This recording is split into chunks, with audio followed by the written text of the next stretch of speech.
Yo. What up? What up? Guess who's back? Back again. No, we ain't done a pod since turn of the century, bro. What's happening right now? Bro, it's the kids, man. Yeah, these kids, man, got us messed up. For those of y'all out there who got kids like us, man, you know, when the kids got the sports stuff going on, man, sometimes you gotta skip your normal stuff. Yeah. And take care of the kids. Yeah, man. But we back.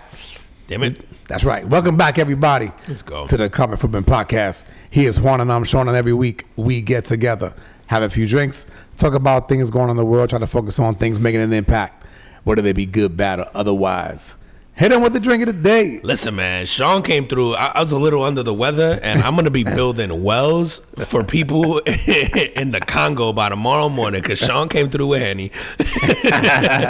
Damn it, we got the juice today. That's so, the ghetto champagne. The ghetto hood rat champagne. We got the juice in a shaker, 2 ounce, well, filled with ice, 2 ounces of Hennessy, half an ounce of Control, half an ounce of agave syrup, 3/4 ounce of lime juice. And the agave syrup, you can play with it. If you like it sweeter, you can go up to 1 ounce, but start at half and then work your way from there. But the half an ounce is probably okay. And then we did, so a full lime juice, a 3/4 ounce of lime juice or a full lime. Full lime, yeah. Squeeze in. Squeeze it. And then just shake it, pour it in a rock size full of ice, top off with ginger beer, and then garnish with a lime wheel. And this shit is amazing. That's right. And it's called the juice. We call it the juice. So I will say, it'll make sense here in a minute. That's right. I will say this. So I stole the recipe from the Hennessy website, so I got to give them credit. Okay. And for those of you who have seen the latest commercial for Hennessy, they're actually mixing this drink and they're calling it like a Hennessy margarita. Yo. And it is the exact same ingredients, except when we did it here, we felt like something was missing. Yep. So if y'all listen to the pod, you know we like ginger beer. So we tried that and it hit.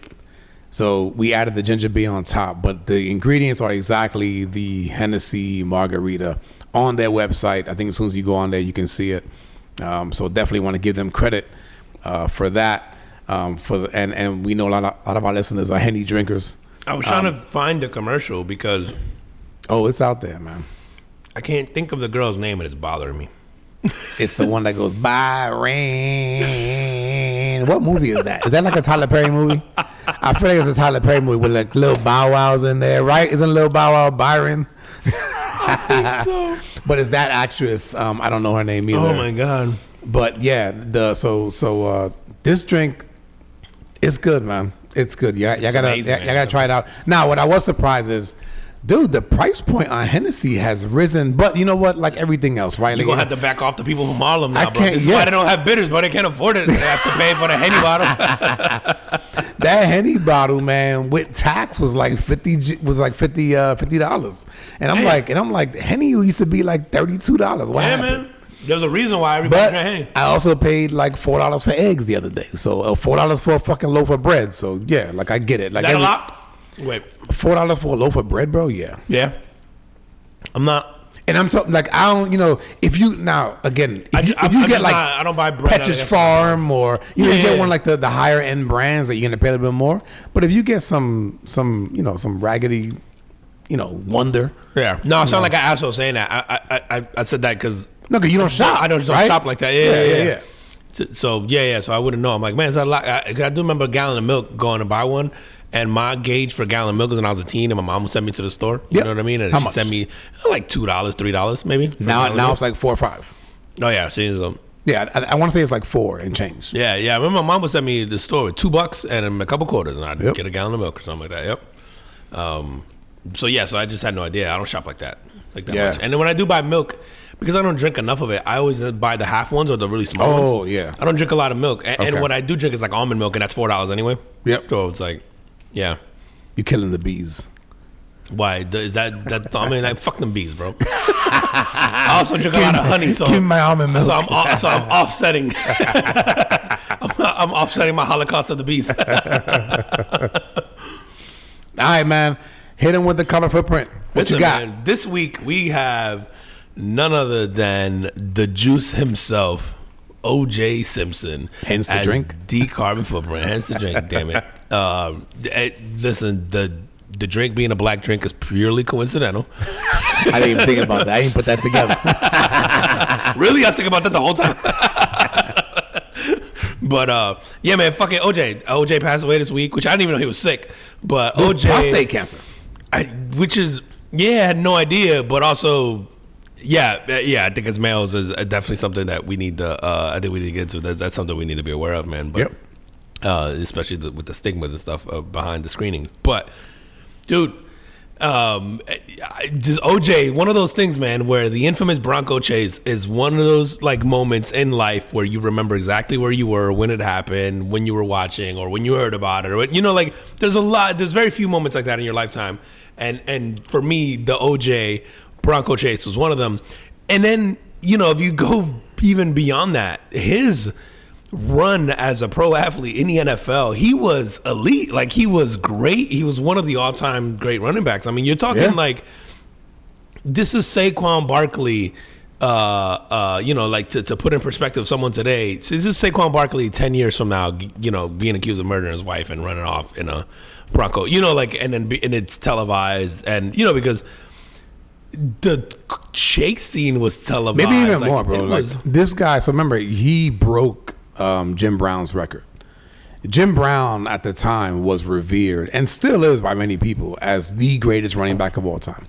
Right? So so you and I would probably say Barry or Emmett or Barry Walter Payton, Sanders, right? Like you go like those guys. But prior to our generations, Smith. Right? Like Jim Brown was the guy, and then of course Jim Brown retired early, unexpectedly, very much like Barry Sanders did, and then OJ comes through and breaks his record. And one of the things, you talk about the Bronco chase. I never really understood, because when I was growing up, when I remember OJ, he wasn't playing anymore, and he was like a sports broadcaster, or you would see. I don't even remember him as a broadcaster. Or you would see him in like a random fucking movie or something like that, right? Like that's how I knew OJ. He wasn't a player when I was a kid. I don't know exactly when he retired, but I started watching football probably around 83, 84, and I believe he was already done by then. Yeah. But I never knew when the whole Bronco chase happened. I was just like, obviously like everybody else, you're just like, oh shit. I was actually in Marine boot camp during that time. This is 94, right? 94. Okay. Bro, I don't even know. So being in boot camp, you don't have access to any TVs or really anything. What was happening was we were getting newspapers. We had some people in my platoon that was getting newspapers. And so we were reading about this shit in the papers.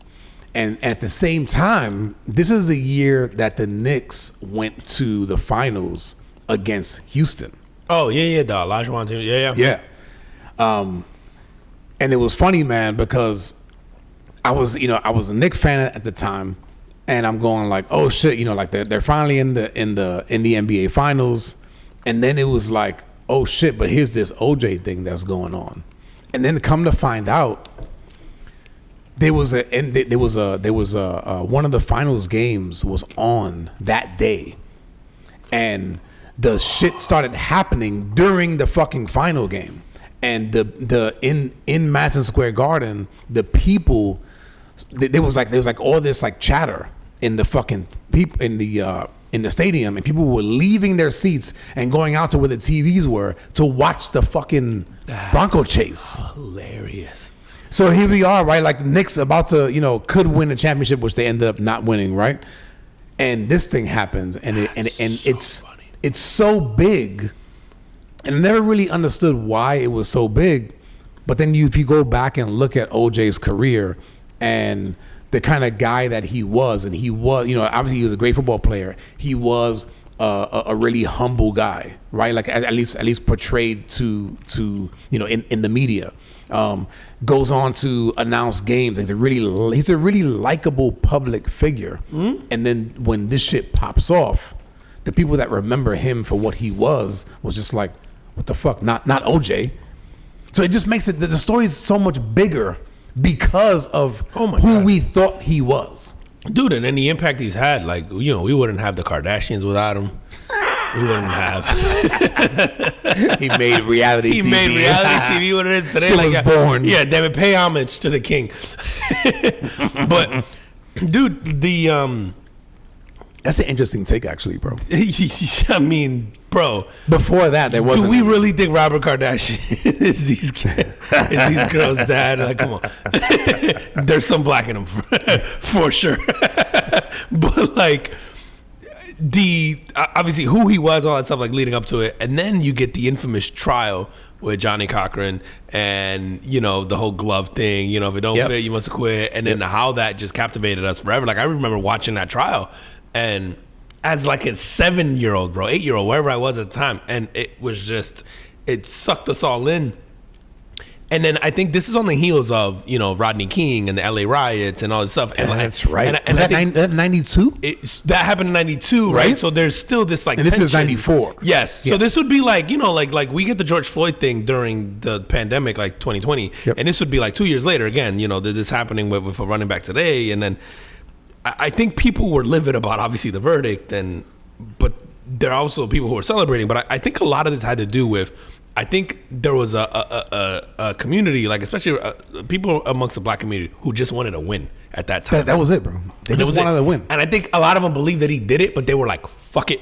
We just want one of us to get off. How many times yeah. have we been innocent and then been convicted? Exactly. And I think for them it was almost on principle of like, we know he did it, we just want to see him get off. Allegedly, wink wink, I don't want to get sued. Well, he's dead, he can't sue me, right? Anyway, or his estate. But yeah, there was like there was this passion behind the verdict where people were like, no, he didn't do it. Yeah, he did it. I think for most people, reasonable people, they feel like he did it. Yeah. But I think they were willing to overlook it because they felt like they had been so wrong for so long that they just wanted a win and they didn't care. And I think getting a win that was obviously not right, I think made people feel a little more equal, if you will. Right. I think it sort of balanced the scales, even though it really doesn't. Right. I think the feeling of, hey, we got away with one, cool, we got to reset. You know what I mean? Like it was just like, there was a lot of layers to this, whether it was like socioeconomic, whether it was like race, whether it was, you know, like obviously there's a domestic violence component to this whole thing. There's like so many layers to this, and it was, you know, there's a sports thing. It was just one of those things where I remember O.J. Simpson became pop culture, you know, across like from very for all the wrong reasons, right? For sure. And even, you know, we didn't even touch on him getting rearrested for the kidnapping in Vegas later on and serving the jail time for that. And just what a life, man. Like what a life. Dude, here's the other thing. So on his deathbed, right? Does he tell somebody, yeah, I did that shit? He don't have to, bro. It doesn't even matter. But what's odd is that, or what's interesting is that people that came to visit him on his so-called deathbed had to sign NDAs. Really? Yeah. That's fascinating. So maybe he did. So maybe, right. Well, I think I wanted it off my chest. It's not even just that, right? It's just like anything. Right? It's just like anything he says, like, shut the fuck up. It's for your ears only. Yeah. So I didn't realize he knew sort of it. Well, I guess you do if you have prostate cancer and you're fighting. Yeah, you kind of know what's coming. Well, I think you know that you have it, obviously, right? Do you know it's going to kill you? I don't know. I'm assuming like any kind of cancer, prostate cancer can get to stage 4 as well. Yeah. Right? Man. Dude, what would that have been like to be one of the people signing an NDA? You go in there. Imagine he doesn't tell you shit. You sign a whole NDA and you're like, all right, Juice, what's what'd you have to tell me? And he's like, the pudding in here sucks. I'd smother him to death, bro, with a pillow. That's probably what happened. He didn't really die from prostate cancer. He just was fucking with people the whole time. And I was like, bro, I'd be so mad if he didn't tell me nothing. But also, I feel like I know. So maybe not. Dude, the worst kept secret. He still owes $100 million to the Goldman family. Hey, good luck. I guess he ain't getting that. Guess what you're not getting. So why does he owe them money? I think that was all from the civil. He got found guilty in civil court, right, for killing her? For like wrongful death. Yeah. Like he was guilty of like wrongful death of right. That's Essentially saying like it was your fault that she died, but we're not saying that you killed her. It's kind of crazy to me that you could be found innocent in criminal court and guilty in civil court. Yeah. It's kind of weird. It's Like kinda I feel like fucked those up, should bro. hold over. I don't know. I'm sure there's a logical explanation as to why, but that I'm not thinking about right now. Yeah, dude, you're supposed to be able to, not have double jeopardy, right? Like, It seems strange. Damn, what? Fuck, man. Dude, I'm not a lawyer. yeah. Does that? I know we've talked about this on here a little bit before. Does that make you feel better if you're Nicole's dad, getting paid for your kid's death? Ooh. Like, so I mean, I know we have something we want to talk about here with that. I would think that it wouldn't matter, right? I would think that I think in that kind of scenario, you're just going, I want this person to somehow pay for, and not pay in monetary wise, right? But No. I want them to pay for my daughter's death in this case. Right. Now, do you get the money and you go, oh, now I'm happier now? No. I just think that you go like, okay, well, I stuck it to this guy who I know killed my daughter. Yeah. But no, I don't necessarily think that money makes you feel better. Now, I will say, listen, money makes life easier. It does, man. It buys you time to mourn. And the freedom to do And so. the freedom to do a lot of shit that maybe you wouldn't have been able to. No, it's just weird. And whenever I see, not in a judgmental way, whenever I see that, where parents have had a death of a child and there's a lawsuit involved, I just always think about what that is like, because not that they're not deserving of that, but also knowing me as a parent, and again, this isn't to say that I would or wouldn't pursue something, but it's just like what does that do for you? Does that make you feel whole? Is that like the closest you can get to justice, I guess, in your mind? Dude, I really think it's just that. I think it's that this person needs to pay for what they did. And again, I'm not saying monetarily, so it could be jail time, right? It could be death penalty. It could be, but in this case, it could be money. You need to suffer in some way, shape, or form. Dude, if you had the choice, say, I don't know, they put a dollar figure in it, a couple mil, or a death penalty, it'd be interesting to see what people pick. Ooh, that is interesting. Like, hey, man, we could kill this guy, or he could serve life in prison, and you get a $10 million payout. Or, no, fuck that. Or he serves 15 years, and you get, so he's going to get out. Yeah. And but you get the money. Like, I don't know, because I think people would go like, oh yeah, let him rot in jail and give me money. Give me money. But if you go, okay, he's gonna serve 10 to 15 years, like his 15 year is a sentence, but he's gonna get off at fucking 9 for good behavior. Yeah. You know what I'm saying? But you get paid. But you get paid. That's a toughie, man. That is. And obviously in those kind of situations, right, the emotions come into play, because you'll get somebody that'll be like, fuck this guy, kill him. Yeah, but also Death you're not penalty. guaranteed. Maybe the option is like, yo, we can go for the death penalty in the trial, but it's not guaranteed. Or maybe it is. Maybe you just go, hey, he's found guilty. You get a vote on the punishment. And Yeah, but that's not how it goes, right? The judge makes the judge makes a decision. But what if you left it up to the victim's family? And you just say, hey, he could pay a fine, or the state will pay you, and he has to repay whatever. You figure out the economics. But we can give you a $15 million payout, $10 million payout, whatever. Or, life in prison, but the $15 million comes with, he only does 10 years or 15 years or whatever. And then if you take the money, are you an asshole? Yeah, you definitely are. But I'm going to tell you right now, I want all the smoke, so I'm taking the money and I'm waiting outside the prison on Yeah, but then why? on 14 You're gonna have to say, 364. yeah, but then in that case, right, you better blow all that fucking money. Oh, I would have. Right? You better blow all that shit and then You ever watch Law Abiding Citizen? Remember that movie, Law Abiding, with Gerard Butler and Jamie Foxx? Yeah, that dude had the fucking game plan. I of go, a lifetime, bro. That is very similar to how I would think about some shit like that if it happened to my family. Yeah. It was funny because when Dude, the when way I saw that he the movie, planned it out, oh, it was oh my fucking God. impeccable. When I saw that movie, I went, oh, it's like this guy's in my head. Who wrote this movie? Who wrote this movie? I'm like, man, I'm good. I didn't even think I put it out there like that. But it's yeah.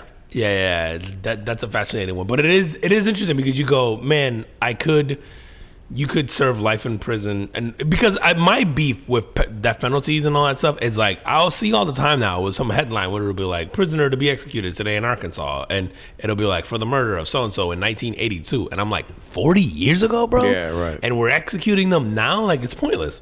It's like, to me, some of these other countries got it right. They'd be like, they do the trial and you get executed they like take you outside that day. and shoot you. Yeah. I like that's different. It's more imminent. And I'm not making the argument for or against because I know there's reasons or whatever. We have appeals. I'm just saying that the punishment doesn't feel as severe when it's like death penalty, when you get to live out 40 years and some of these guys die out before they're executed anyway. Yep. Like it just doesn't feel like a punishment. Yeah, it feels like a waste of tax. It feels like a waste of tax. It does. I'm keeping you alive for X amount of time. To at some point we'll get around to killing you, and it's never in less than a decade or two. Never. Like it's always people are in death row for 20 years plus, and then they get killed. And I'm like, well, what the fuck? What if he killed somebody at 60? He's probably begging to die at 80. Like he's like, bro, I'll inject myself. Like, let's go. You got an extension cord? For real. Leave me alone. Look away. Turn off the camera. Like, let me Epstein this shit real quick. Dude, you know what's funny, man, is that you saying that. You ever seen the movie Arrival? I know I've been telling you to watch it. I know you. And I do have it on my queue, man. I haven't gotten around to it. All right, man. I'm gonna try not. I'm gonna try not to, man. Nah, do it. Fuck it. But the whole thing with like kids, where you just go, if your kid died, right? Like, would you pick this or that, right? Death penalty or money? If you knew your kid was gonna die, would you still go through with having the kid? Well, you mean die like when he was going to, and it was like at a young age, because they're going. Sorry, yes, yeah. If you knew that your kid was gonna, sorry, I gotta set that up better. If you knew your kid was gonna die at, we'll call it, fucking 15. Okay. So before they're born. Before they're born. Okay. You know that your kid's gonna die at 15. Okay. Do you still go through with having the kid? Man, and do I have the memories of that kid being around? But that's it. So like I think that is that right there, which is the premise of, it's not the premise, but it's part of this movie of Arrival, is the woman in the movie has so she can sort of see into the future. So she knows the kid. She has the memories of the kid. And I thought about this when I'm watching the movie, and I go, yo, if somebody would come up to me and say, yo, you're gonna have I don't have a kids yet. You're gonna have this kid, and they're gonna die at 15. I think my first thought is, no. Well, no. That's tragic. Yes, that is my first I don't want to have that. Absolutely. Now, in this scenario, in this movie, this woman, she already, even though it hasn't happened yet, she already has all of the memories. Yeah, in that case, I couldn't. She knows the kid. I would let it go forward. You have to, right. And the shit is that she ends up, so at the point of the movie that she already has all these memories, she's not even married yet, bro. So not only is she going to bring this kid into the world, she's also going to bring along this guy that has no fucking clue of what's gonna happen, and she doesn't fucking tell him. And she can't. Oh my god. Yeah, because knowing that,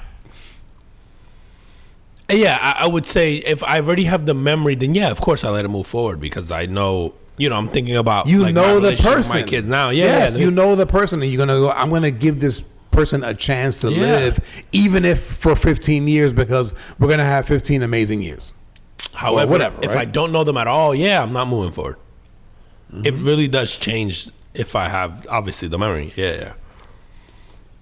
Man, that's nuts. Because and I know that you and I have a mutual acquaintance that recently lost a child, and it's like,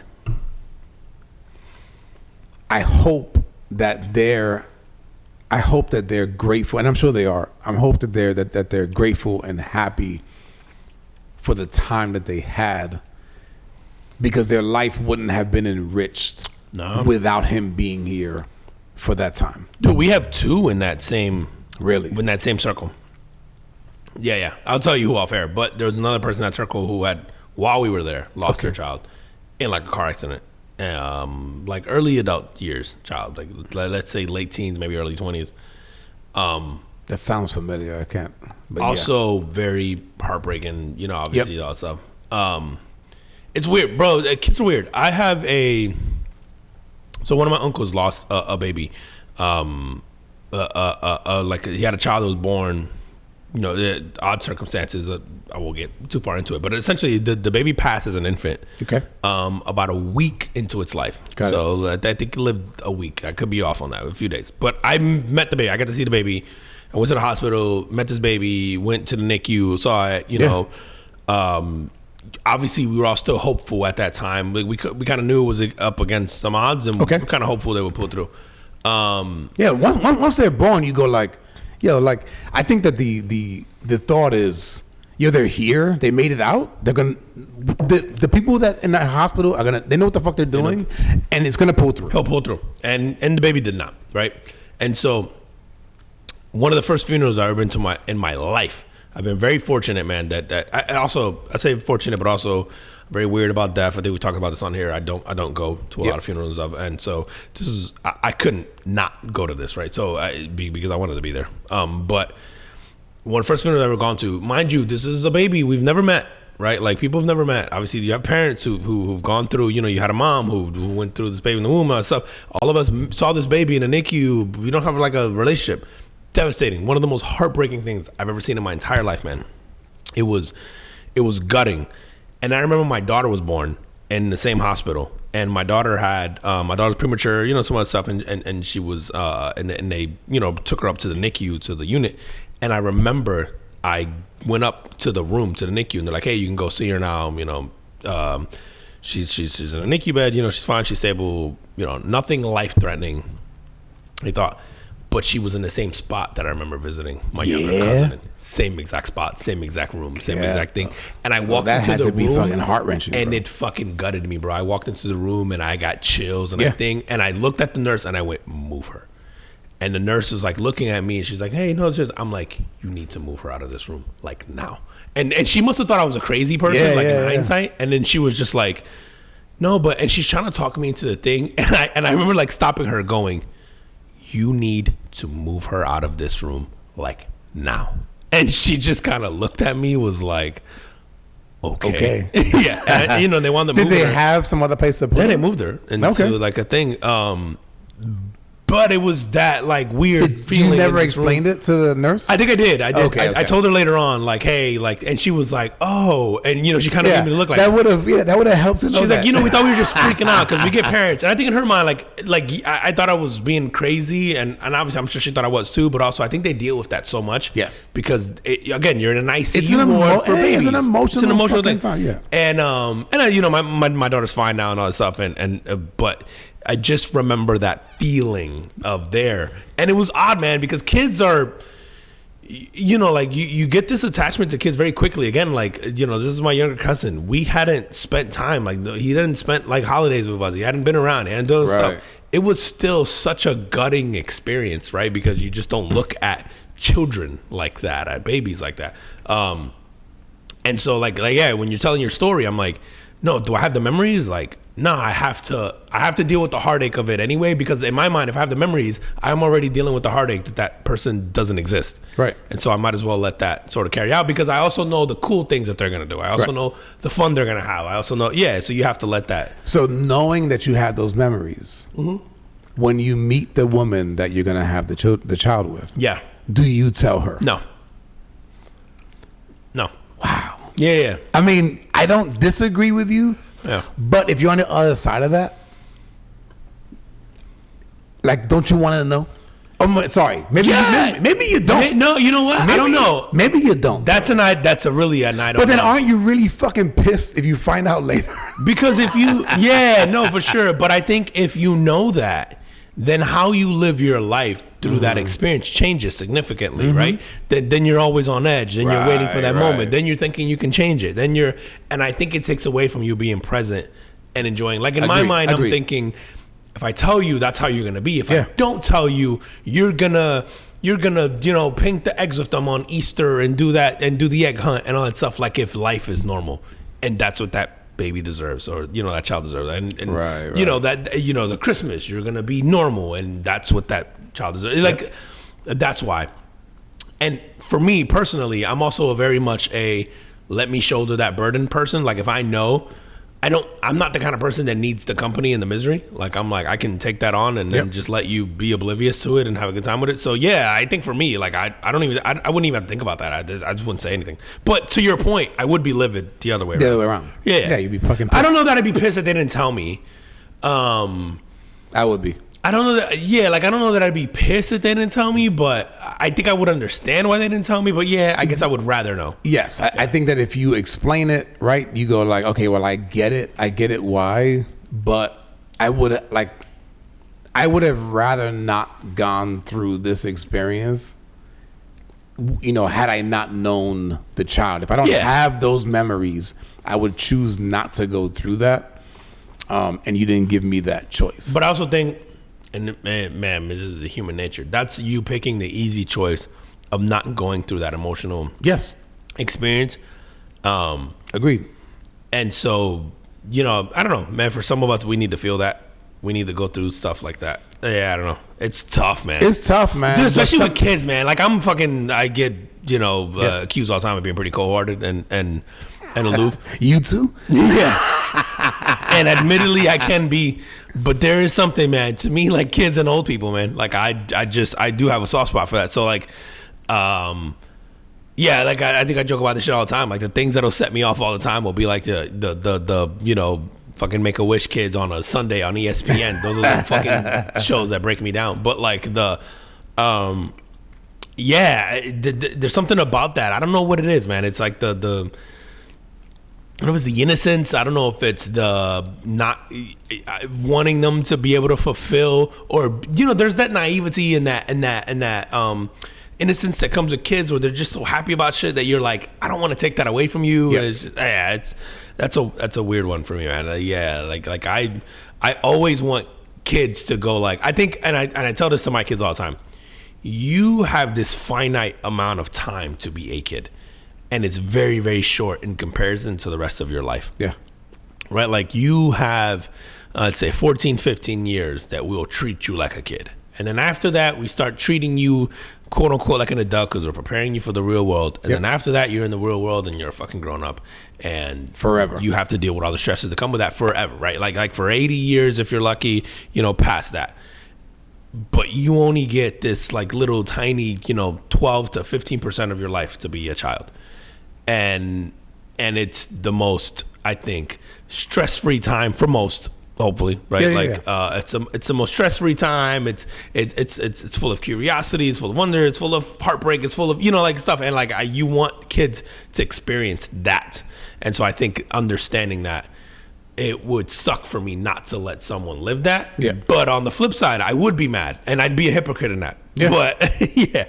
No, and it's funny, man. You said that. So I have one of my sons. He's very aware. So I have twins, 17 years old, and one of them is like really aware of that his childhood's going away, and already feels like he's a old kid, and is sad that. And I shouldn't say he's not a sad kid, so I want to be clear about that. But the fact that childhood is going away makes him sad. Dude, I get that. Like, but I wasn't that way at his age. No, I think I was. But I get it. Yeah. I get it from when he explains it to me. I'm just like, oh yeah, that does kind of suck. And then to add to this, man, and this is for the rest of you guys too. This weekend, man, I got to see your kids for the first time in close to a year. Yeah. I did not know the impact that I had on seeing them on a regular basis. Yeah, absolutely. to then cold turkey, like not seeing them for whatever 10, a year, probably almost. 10 months, 10, 12, right? Yeah, 10, 12 months. Yeah. I think it was last year in April. Oh wow! So it has been. So it's been a year. Well, no. Maybe close. not. Maybe 10 months. Yeah. But it's close. Yeah. The point is, and this is what I want the rest of you guys out there listen to, is like when you are around people, you have an impact on their lives, and when you leave their lives, like that shit matters. It matters more than what you know. And I was sort of awakened to that. Yeah. This past weekend, and it was really just an eye opener for me, man. It's just like, fuck, man. I did not know that. I didn't know that I was loved like that. You know what I mean? Dude, like my kids, bro. When I tell you they were looking forward to that all day, Yeah. I mean, literally waiting at the window, checking cars were coming. When they knew, when people started showing up to my house, Yeah. like to watch the fight and stuff, like the kids were like, oh, Sean's coming, like, and they were watching, and they call you Mr. Sean, so they're like, Mr. Sean's coming, and they're watching the window and their thing, and they were like ecstatic to see you. And it's weird, man, because even for me, like, obviously I hear them ask about you all the time, but like, like kids are kids, so you just never know like how impactful, again, how they think of it, but like then seeing them interact.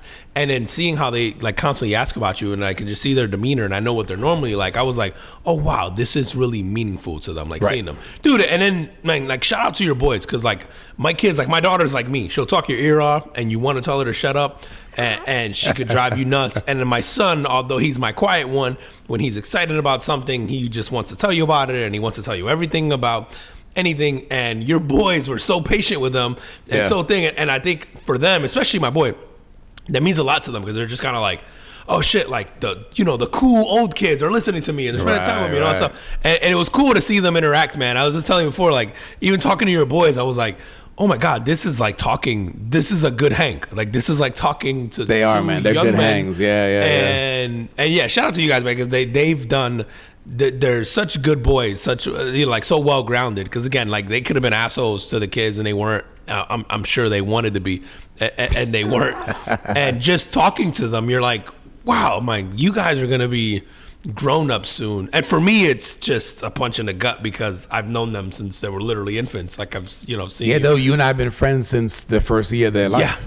Yeah. So it's just like weird to see, and like you said, like you just don't realize, like the way my kids were asking about you and then dying for you to get there, and even talking about your boys who they've seen less. Like they saw you all the time. They didn't necessarily see your boys more, but like they were really excited to see them, and had a few interactions with them. And stuff, right? Yeah, and it was just like you said, you just never know, man. Like people come into your life, and I think we take for granted, especially if it's a routine. Right. I think it's easy to take the routine for granted. Yeah, absolutely. And then not realize like how much you look forward to that, or how much you want to do it. Because I can tell you right now, like my daughter, like showing you all her artwork. Yep.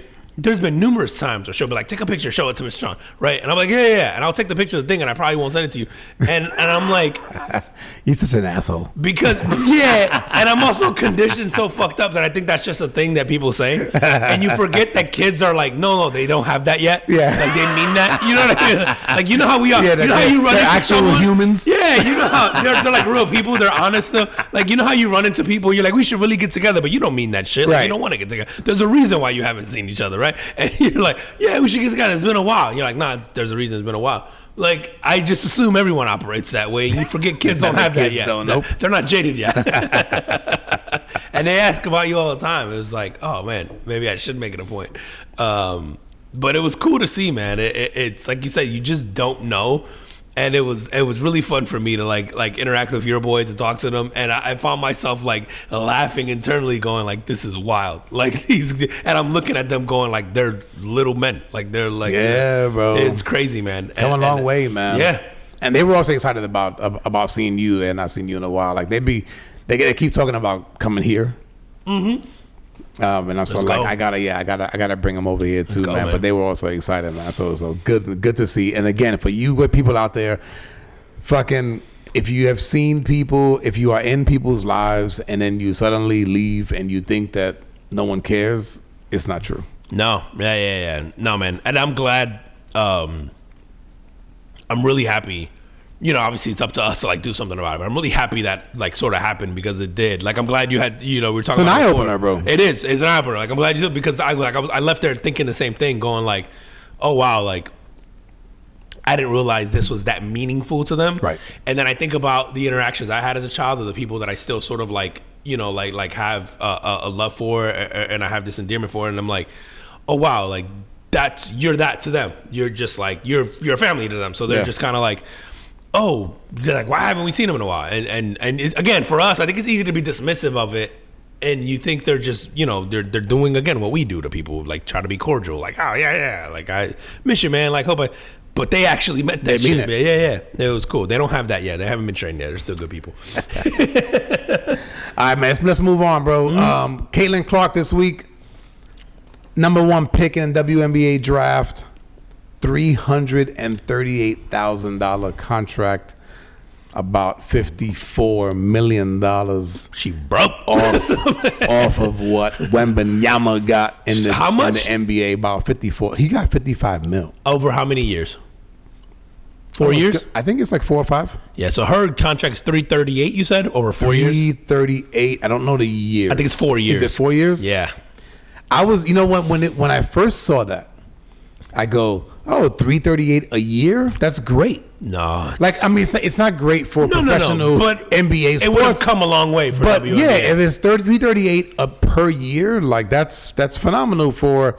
Listen, anybody would love to have that salary, but it's not. It's 338 over what? 4 years? 4 years. Which is what? 75. No, I guess maybe it's 80,000 a year, right? Is that right? Oh yeah, 85 grand or whatever. 80, a little over 80 G's. Yeah, that's not good. Now with Caitlin Clark's popularity, her endorsements and so it's the 338,000 for the 4 years, and she gets an apartment and a car paid. Oh, she does? Yes. Oh, okay. Apartment and a car paid for.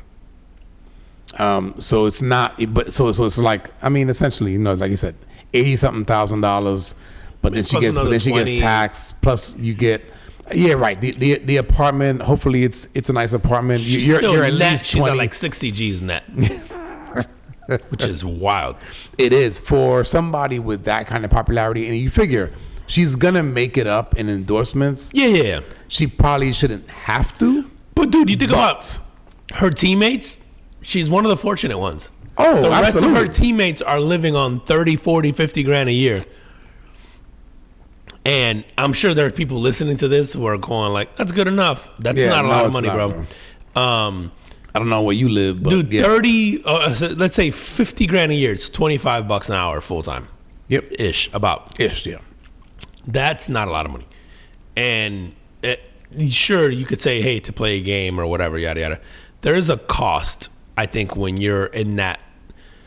Dude, there's a word for it. Like, there's sort of a cost to being who you are. Yeah, like based on position and levels and whatever. There's scrutiny behind it. Yes, absolutely. Like you're a WNBA player, the circles you're in, the events you're in, the things you're going to get invited to. Now, listen again, they're not starving. Like there's a lot of favors, and there's a lot of endorsements, a lot of this and that. But there's also they have to maintain a certain lifestyle because of who they are. Too that 50 grand doesn't even go far. In terms of like how that 50 grand would go to a family just working normal 9 to 5s, right? Like it's just because they have extra expenditures that you would sort of have to upkeep because of the line of work that they're in. Also, and I know people talk about like the gap, the pay gap in sports, but this is also very indicative of the amount of money that the WNBA brings in, right? Like I think, absolutely, I think if they could have given her 338 a year, they would. They just can't. They can't. And maybe. She might be the reason they can. Right. Caitlin Clark could well possibly be the athlete that in the WNBA that ends up bringing it over this threshold. She's already sold out of the jerseys, which I've never heard of. Oh, is that right? They sold out, yeah? Yeah, and, good for and her, maybe it's man. happened before. Listen, I don't watch a lot of WNBA, but yeah, I've never heard of a WNBA player selling jerseys out, and she sold them out in every size. Dude, the last 2 games that she played in, or the last 2 or 3 games, were like the highest rated basketball game ever. On ESPN. And so she might be the player. You know, we were talking last week where I was saying that, like, or 2 weeks ago, like, the WNBA, or sorry, college basketball women has always had superstars, and it never translates into the WNBA. And she might be the one. Yeah. Like you were saying that before. And I think you're right. Like, she might be the one that is must-watch TV. She might be the one that finally breaks through. She might be, you know, the one that finally gets more eyeballs. Now, does that mean they make $338K a year? Hopefully. But if it goes from 85 to 150, it's still a win for the women's game, right? And so, you know, I think we can't deny how impactful she's going to be. You know, obviously she's super talented and all that, and you know, you root for her to succeed.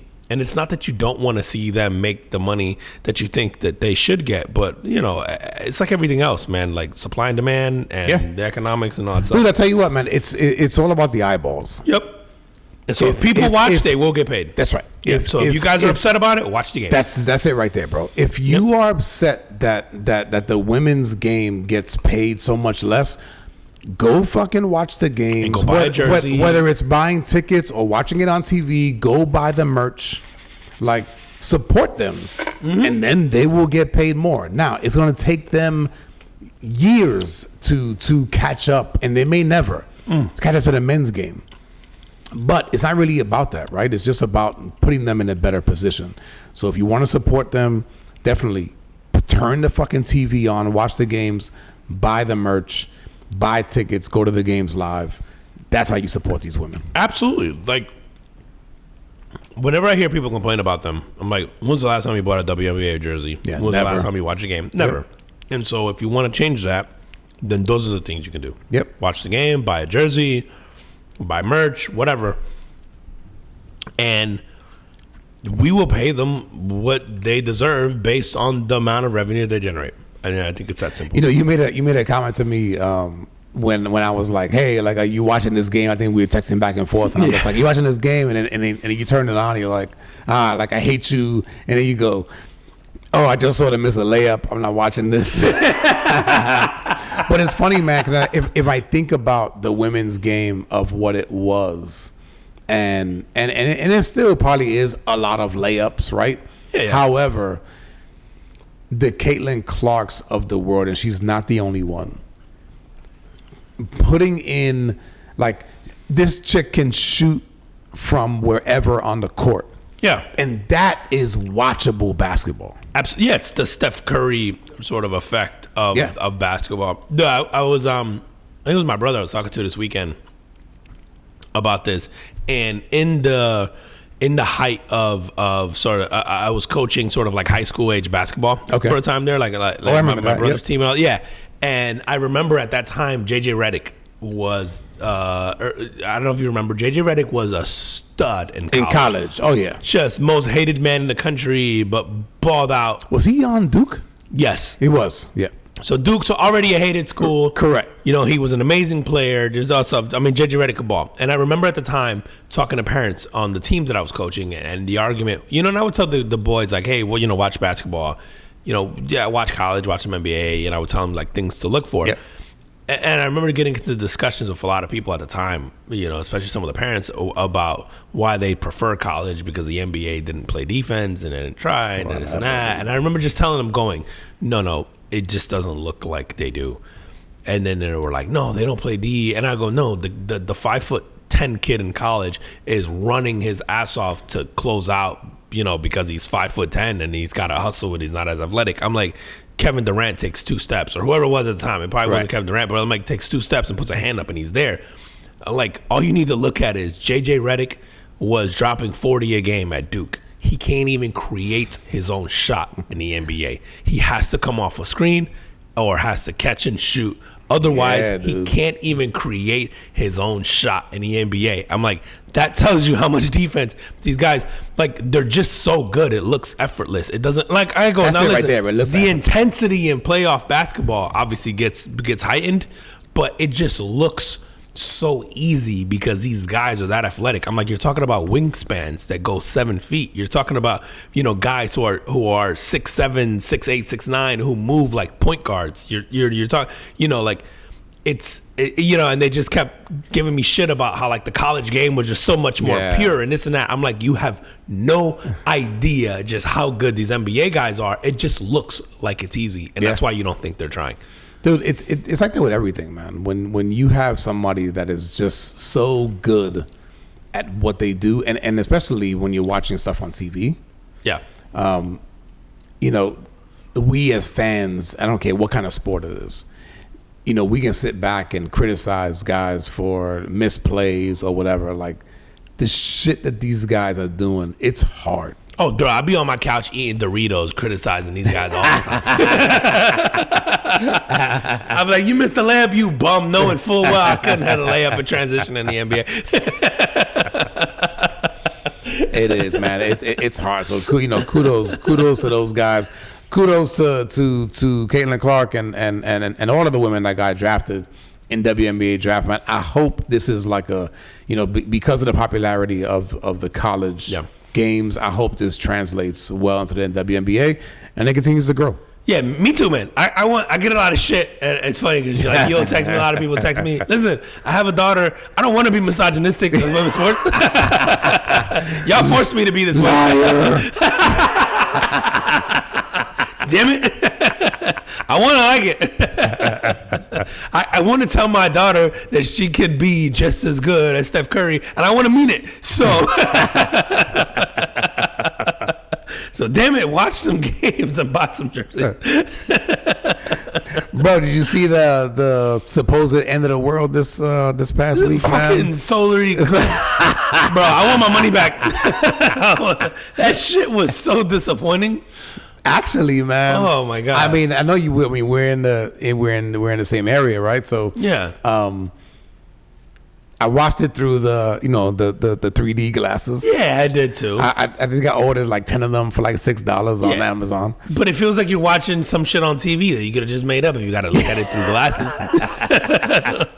But I took some. So with my fucking Samsung, like I have the old one, S21 Ultra. Yeah. It's bro, got a great camera though. That shit, bro. I was seeing like I caught sunspots. Yeah, on the camera, so it was dope. Mine wouldn't capture nothing even through glasses. I tried, bro. It was horrible. You don't know what you're doing, goddamn. I don't know. Clearly not, bro. My shit was like, nope. But bro, so here, a couple of funny things that happened with me was, well, first of all, Florida, or as East Central Florida, I'm assuming the entire state, we only got like 55% coverage. So we were not at the 100% or even near the 100%. And it didn't get dark here or whatever that was supposed to be. No, but it did get darker.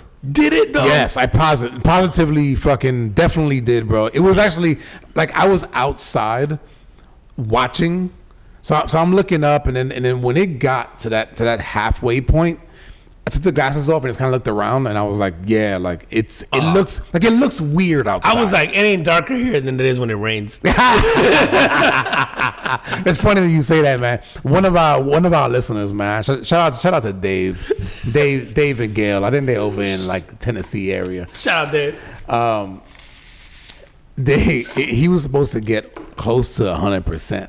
Oh, word! And it was fucking clouds. Oh. But if you know this guy, I go like that's so Dave. Oh, Brad. Right? Like but I was laughing. He posted on Facebook and he was like, oh man, this looks just like a fucking rainstorm in Florida, because he's actually from here. If you wouldn't have told me that was happening, I wouldn't have noticed. No, and you wouldn't, bro. And so it made me think of the people like 100 years ago when they were just outside. Did they even know there was a solar eclipse happening? And how did we have the time for that? If you had 100%, you would know. Well, yeah, because it got dark. But if you're in Florida, no, and then, you wouldn't know. No, I will say this, man. My dog, so I have a dog that's really sensitive to weather changes, thunder, really, shit like that. Yeah, and it's my big dog. Fucking bear. So what does he get? He gets like angsty. He doesn't like it. Yeah. He's looking for me. He wants to be right by me, and it's almost like he's going, bro. Let's get the fuck out of here. Yeah, get the fuck out. Let's go. Like, can we go to a place where this is not happening? And he reacted to the eclipse, so he wouldn't go outside. Really? Yeah, it was fucking strange, bro. Like I had to like coach him outside, and then he finally came out. but acting really fucking strange. He said, nah, bro, the fireball in the sky is acting weird. I'm out. He's like, nope. That's crazy. Yeah, That's so funny, that was fucking nuts, man. But it was cool, man. I will say this, bro. Even with those glasses, Yeah. because I looked at it so much and took so many pictures and whatever, dude, my eyes felt strained afterwards. Yeah. Oh wow. Yeah, I don't. We did like the. I want to say like we did from the time that it started, until it was like at the 55%. You just stared at it. No, but Oh. just off and on. I said, you the reason why they kept having those commercials. I don't. Yeah, no. I mean, I stared at it. Not stared, but yeah, I looked at it for a few minutes. But yeah, I don't know. No, I kept coming back out to see like, okay, more. You know, so I kind of took a bunch of pictures and stuff. Yeah, I was disappointed. I was like, that was it? Like the whole 20-year thing? And there was like counties here canceling school and shit. And Really?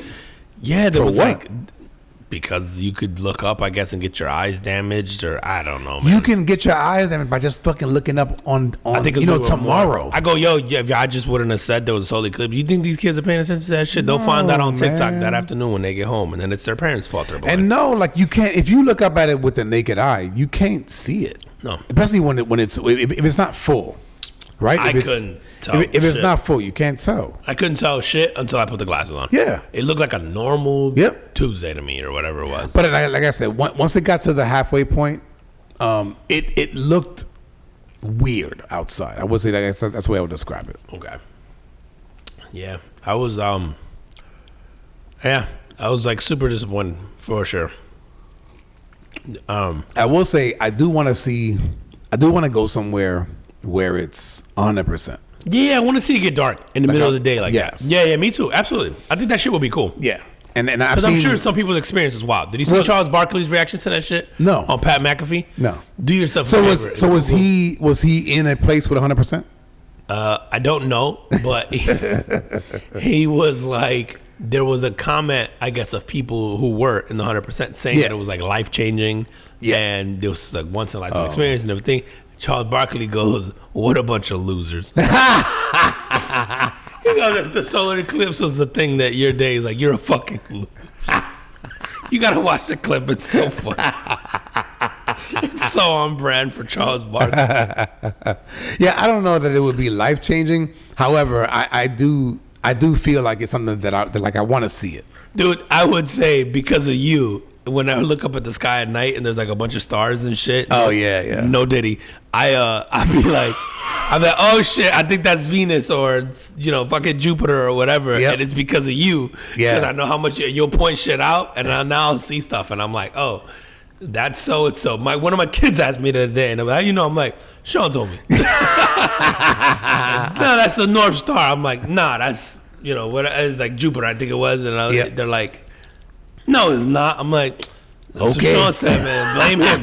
Don't get on me. Yeah, man, that's true. There's two like bright stars in the sky, and it's usually Jupiter and Venus. Venus is fucking big. It's huge. Yeah. But again, I didn't know I was looking at that shit until Yep. you pointed it out. You'd be like, and then I was that must have been a North Star. Yeah. And then I was like Googling shit. I'm looking at the constellations map, and I was like, oh shit, he was right. I was like, The one that you can't tell, Saturn.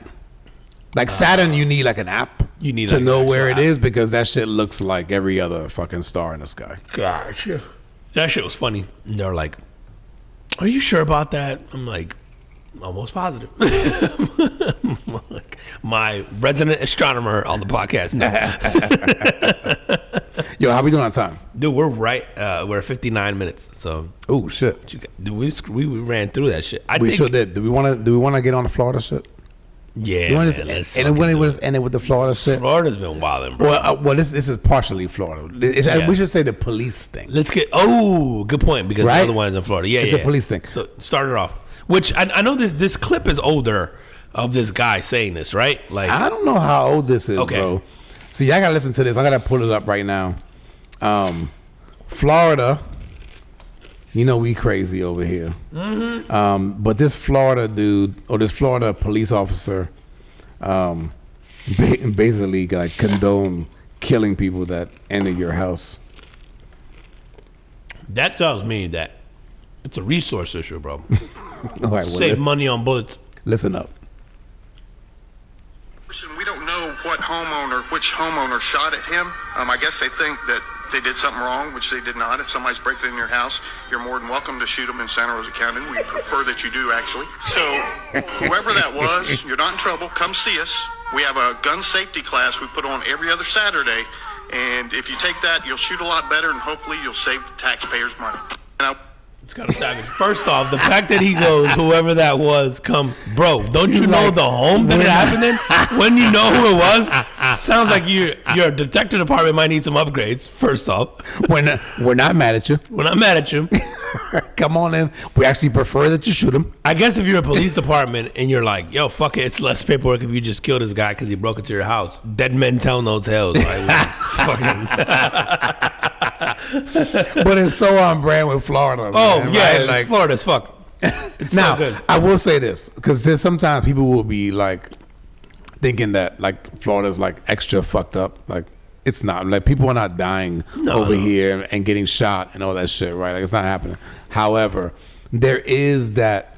Oh, there is that's almost that old Southern. I don't want to say rule, but there is this old Southern like ideology. Absolutely. Of like so in this case, People somebody forget enter your this house. is as south as you could get. Yep. And so the native Floridians have been here, and have generations that have been here versus most of the transplants that came in the last, 20, 30 years aren't necessarily, like quote unquote from here. Yep. And so I know Florida has a lot of transplants, but yeah, to your point, this is the deep, deep South, man. Like, we still got some Don't get it twisted. fucked up habits over here. Yeah. We got gators that show up to your door. And we got cops that'll encourage you to kill. You call 911, they're like, well, did you shoot him? God damn it, why not? Yeah. Are we showing up at the corner or are we showing up at the Bobo still in full gear? Like, what do you want? Like, did you take matters into your own hands first? It takes a lot to encourage, I guess, your citizens. You do want to encourage your citizens to defend themselves. But I think if you're in a county like that, it can also wreak chaos and havoc. And, like if you get people who start to get like a little too vigilante and But did you see the video with Trump? So Trump had he visited like a bodega in New York, and it was a bodega where a guy had, let me get this right, a guy had killed, so somebody came in to rob him and kind of cornered the owner, and then the owner like stabbed him, and then and then he was on trial, and then the owner's on trial for killing the guy, murder, but it really like in self-defense. Okay. But in the video, Trump goes into this bodega and he's just like, "Oh, like you're the owner," and the guy was like, "Yeah, we have a lot of robberies in here and stuff like that." He's like, "Do you have a gun?" Like maybe you should. Maybe you should. Yeah. Not wrong. The gun laws in New York are really it's hard. They're tight. It's damn near impossible to have a gun in New York. It's tight. It's really difficult. It's funny, man. I go to a place not too far from me here. Yep. Where they only take cash because of where they are, because of that. Really? Like if they get robbed, there's nothing to take, and so why do they want cash? No, sorry, they don't take cash. They only take cards. And I was talking to the guy who worked there, and he said they got robbed so often that they just cut it off. They're just like, sorry, we don't even carry cash. And they have a big sign on their door when you go in, like, wow, cashless. You can only pay with a card. And it was because of that. He said they got robbed so much. Yeah. Because it's in a downtown area that, especially like big homeless population, that they were just kind of like, yeah, let's just make it cards only. Most people have cards. I was gonna say, so they live in an area where people mostly are paying with cards anyway. Mm-hmm. Yeah. I mean, I think in general, most of us pay with cards anyway. Dude, that's not that. You know what? People, you know what's funny, man? Like, I think that depends on where exactly you live. Because, dude, sometimes, man, like when I go back to New York, and if I'm in the areas like the Upper East Side of Harlem, shit like that, man, or at the bodega, people still pay with cash, man. A lot of people still pay with cash. Yeah, you said it's probably a regional thing with it. Some people are probably going like, card? I ain't got a card. Like, what are you talking about? This is probably a very Harlem thing, man. But I'm sure there's other. I'm saying like right. I'm so sure there's, like, rural, right, like middle exactly. America. Yeah. I'm sure that's the case. But it was funny that like them telling me that. I remember like reading it, and I don't know what sparked me asking the question, but I just remember asking them the question like, oh, so you guys only take cards or something? I don't know. You know me, I talk too much. And then it just turned into this whole discussion about how they got robbed all the time, and that's why they did cards. And I was like, oh, it's fascinating. I hadn't really thought about that aspect of it, but he was like, yeah, our other locations in certain areas don't, but the two downtown are cashless because of that. I was like, oh, makes sense. Somebody comes in there and goes, give me your money. You're like, I don't have nothing. Yeah, I don't have it. And it's posted on the door, so I'm going to go rob it. What kind of store is this? It's a food. It's a taco place. It's called Gringos Locos. I'll just throw it out there. Don't rob them. They ain't got no cash. You're like, you want to rob them, you might get a taco. And the food's banging, so go eat if you're in Orlando. Gringos, the first one's free. The first endorsement's free. But yeah, the food is phenomenal. But yeah, they're cashless in these locations specifically. Yeah, right. Yeah. Because of that, because they get robbed so. It's kind of wild, man. Tell me about this police academy. Yo, this dude went to the police academy. I got to get this guy's name. But it was in Nevada. So this guy graduated from the police academy. And he went out to celebrate that night. The graduation, obviously, something to be proud of. Yep. The stuff. But then he gets arrested by his own precinct, the one that he would be working for a DUI. Oh! Dude, that's fucked you up, imagine, bro, man. graduating from police academy and getting arrested that night? I'm trying to find. Dude, I don't know. You know what? In certain fields, you can't have a DUI, and I wonder if being a cop is one of them. I don't know that to be true, but like I remember, bro. Let me tell you right now, they'd run out of cops. I don't know a single cop that doesn't have a DUI close to. Yeah, fuck. They'd run out of cops. I think they're pretty lax on anything with cops now. Drugs, drinking, all of it. They're just like, fuck it. Dude, because there's certain, I know, like truck drivers. Yeah, like, you can't. Like, yeah, you'll lose your Class A license. Yeah, I think. Well, I know it was that way. I don't know if it's still that way. So I don't want to speak out of turn, but I know there was a time when, I knew this guy that got a DUI. And he was a truck driver, and he lost his Class A license, and then so essentially lost his job. That's crazy, man. That sucks. And he was making at the time, and this is probably, this is probably like late 90s, early 2000s. Oh, wow. And he was making like $80,000 a year. Well, back then you were balling. Yes. Oh, my God. Yeah. And he lost his job. What? Yeah. I mean, fuck, man. It's funny, man. Those are moments. Think that I could argue both sides of that. It's fucking just sucks to see people losing their livelihood. Leave your livelihood. Like that sucks, man. But yeah, this guy, and I left out, he was also a former pitcher. Chasen Bradford is his name. He was a former major league pitcher, man. Oh, MLB. Yep. Oh shit. Major league pitcher, and then gets arrested for DUI by his own department. After he graduates from the police academy. Sucks, bro. Do you let him come on Monday? Like, fuck. I guess it depends on what the rules are, right? Yeah. You just man. Dude, we wouldn't have cops, bro. If you, there's I don't know a fucking cop. They need to drink. Do everything. Bro, the way that you and I both know cops, in our personal lives. Yep. And it's like the shit that they have to deal with. Man, if you can't, if you can't have a drink, and obviously DUI is different. I don't condone DUI in any way, shape, or form. Absolutely, but sometimes you fuck up. But yeah, I was gonna say, but if that's your criteria, you're gonna have a tough time, and maybe there's some programs or whatever you should put in place because this is also a very stressful job that leads to people drinking. Correct. All that. Yeah. So.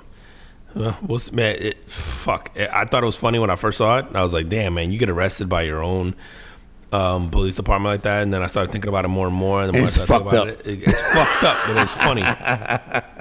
Almost as fucked up as Kanye West yelling at motherfuckers in Mario's voice. Did you hear this? He's getting, bro. Okay, hold on. His employees say that he threatens them, but he speaks like Super Mario when he threatens them. He has employees? I guess maybe they think they What do they do?